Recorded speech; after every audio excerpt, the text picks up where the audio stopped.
நெல்லுக்கான உரிய விலை சந்தையில் கிடைக்காமையினால் தாம் பெரும் சிரமங்களை எதிர்நோக்குவதாக அம்பாறை மாவட்ட விவசாயிகள் தெரிவிக்கின்றனர். தற்போது தமக்கு சிறந்த விளைச்சல் கிடைக்கின்ற போதிலும் தாம் எதிர்பார்த்த லாபம் கிடைக்காமை தொடர்பில் கவலை அடைவதாகவும் இப்பகுதி விவசாயிகள் குறிப்பிடுகின்றனர். அம்பாறை மாவட்டத்தில் தற்போது நெல் அறுவடை ஆரம்பமாகியுள்ளது. கடந்த முறை பெரும்போகத்தின் போது மழை காரணமாக அம்பாறை மாவட்டத்தின் பல வயல் நிலங்கள் பாதிக்கப்பட்டன. இதனால் விவசாயிகள் பெரும் நட்டத்தையே எதிர்நோக்கினர். இருப்பினும் இம்முறை ஏக்கர் ஒன்றுக்கு 40 முதல் 50 மூடை வரை விளைச்சல் அதிகரித்து காணப்படுவதாக அம்பாறை மாவட்ட விவசாயிகள் தெரிவிக்கின்றனர். விளைச்சல் அதிகரித்துள்ளதாக மகிழ்ச்சி வெளியிடும் இந்த விவசாயிகள் அதற்கான நியாயமான விலை சந்தையில் கிடைப்பதில்லை என்றும் கவலை வெளியிடுகின்றனர்.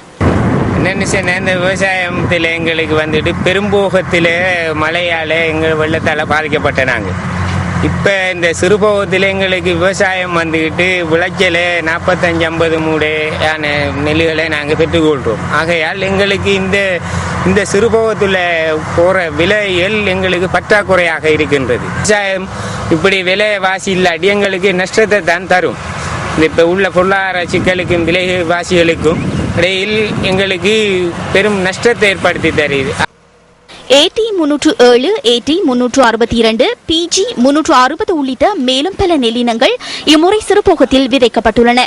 இதன் மூலம் அதிக விளைச்சலை எதிர்பார்க்கும் விவசாயிகள் அதனை எவ்வாறு விற்பனை செய்வது என்பது தொடர்பில் சிந்திக்கின்றனர். இந்த முறை வந்துட்டு எவ்வளவு விளைஞ்சாலும் விலைவாசி இல்லை, விலை குறைய. இப்போ வெட்டுற நெல் நாங்கள் தற்போது வந்துட்டு 1500 தான் கொடுப்போம். எவ்வளவு விளைஞ்சும் எங்களுக்கு வந்துட்டு லாபம் இல்லை, செலவு கூட, ஆனால் லாபம் குறைய எங்களுக்கு. ஆகவே விலையை கூட்டவும். அம்பாறை மாவட்டத்தில் இம்முறை சுமார் 50,000 ஹெக்டேர் நிலப்பரப்பில் நெற்செய்கை மேற்கொள்ளப்பட்டுள்ளமை குறிப்பிடத்தக்கது. எனவே தமது உற்பத்திக்கான சிறந்த விலை கிடைக்க நடவடிக்கை எடுக்கப்பட வேண்டும் என்பதே இப்பகுதி விவசாயிகளின் கோரிக்கையாகும். நியூஸ் ஃபர்ஸ்ட், உங்கள் வாழ்க்கை, எங்கள் செய்தி. வணிக வங்கிகளின் வட்டி வீதத்தை தீர்மானிக்கும் தமது கொள்கையில் மாற்றம் ஏற்படுத்தாது தொடர்ந்தும் அதனை பேணுவதற்கு இலங்கை மத்திய வங்கியின் நாணய சபை தீர்மானித்துள்ளது.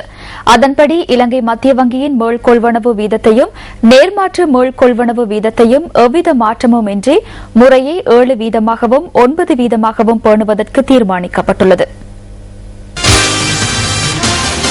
பொருளாதார வளர்ச்சி வேகத்தை அதிகரிப்பதற்கு டிசம்பர் மாதத்திலிருந்து நாணய கொள்கைகளில் தளர்த்தல் செயல்முறையை மேற்கொள்ள இலங்கை மத்திய வங்கி நடவடிக்கை எடுத்தது.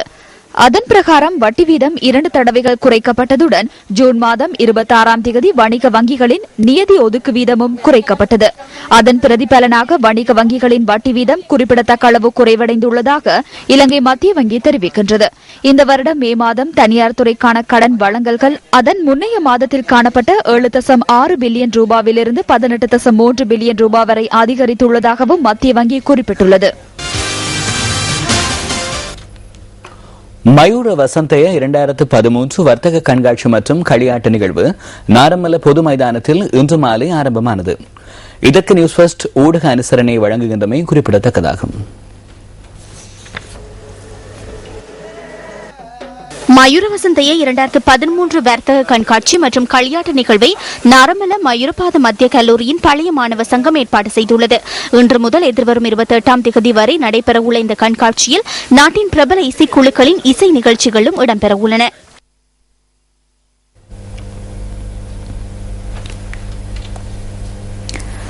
வடக்கு மற்றும் மேல் மாகாணங்களின் கரையோர பகுதிகளில் இன்றைய தினம் இடியுடன் கூடிய மழை பெய்யக்கூடும் என வளிமண்டலவியல் திணைக்களம் எதிர்வு கூறியுள்ளது.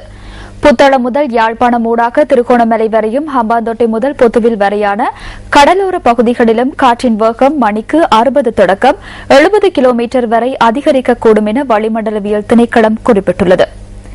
அத்துடன் மத்திய சபரகமுவ மேல் மற்றும் தென் மாகாணங்களின் பல பகுதிகளில் இடைக்கிடை மழை பெய்வதுடன் மின்னல் தாக்கம் ஏற்படுவதற்கான வாய்ப்புள்ளதாகவும் எதிர்வு கூறப்பட்டுள்ளது. இந்த மழையுடன் கூடிய வானிலை வடமேல் மாகாணம் வரை விஸ்தரிக்கக்கூடும் எனவும் வளிமண்டலவியல் திணைக்களம் குறிப்பிட்டுள்ளது.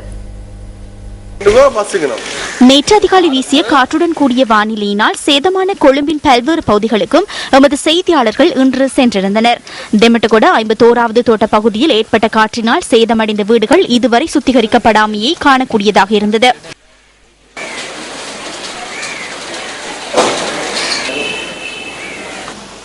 கடும் காற்றினால் சேதமடைந்த ஸ்ரீ தர்மாசிரம விகாரையில் ஏற்பட்டிருந்த சேதங்களும் எமது கேமராக்களில் பதிவாகியிருந்தன. இதேவேளை கடும் காற்றினால் சேதமடைந்த கிருளப்பனை கிருள வீடமைப்பு திட்டத்தின் பல வீடுகள் இதுவரை திருத்தப்படாதிருந்தமையை காணக்கூடியதாக இருந்தது.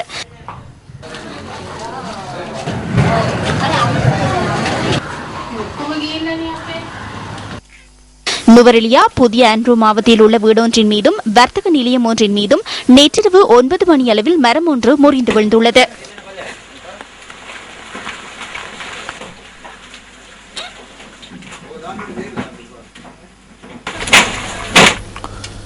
இந்தோனேஷிய கடற்பரப்பில் விபத்துக்குள்ளான படகில் இருந்த சட்டவிரோத குடியேற்றவாசிகள் நால்வர் உயிரிழந்துள்ளதாக பிபிசி செய்தி வெளியிட்டுள்ளது.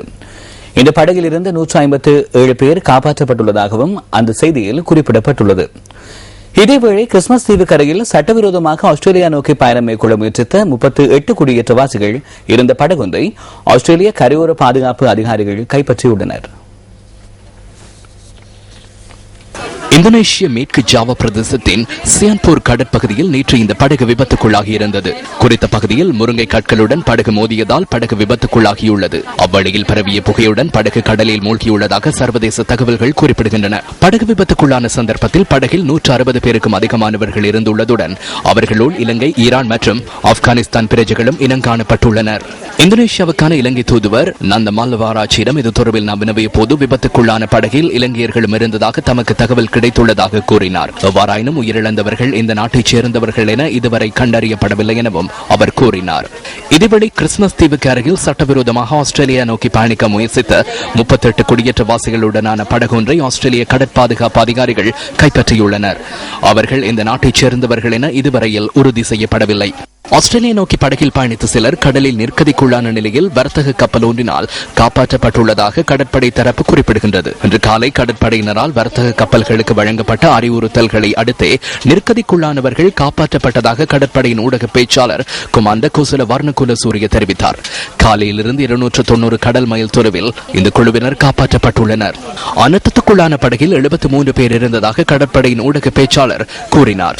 காப்பாற்றப்பட்டவர்களை நாட்டிற்கு அழைத்து வருவதற்கான நடவடிக்கைகளை கடற்படையினர் மேற்கொண்டுள்ளதாகவும் கமாண்டர் கோசல வர்ணகுல சூரிய தெரிவித்தார். இந்த குழுவினரை அழைத்து வருவதற்கு அவகாசம் எடுக்கும் எனவும் அவர் குறிப்பிட்டார். இந்த குழுவினர் மெரிசா பகுதியிலிருந்து கடலுக்கு சென்றுள்ளனர்.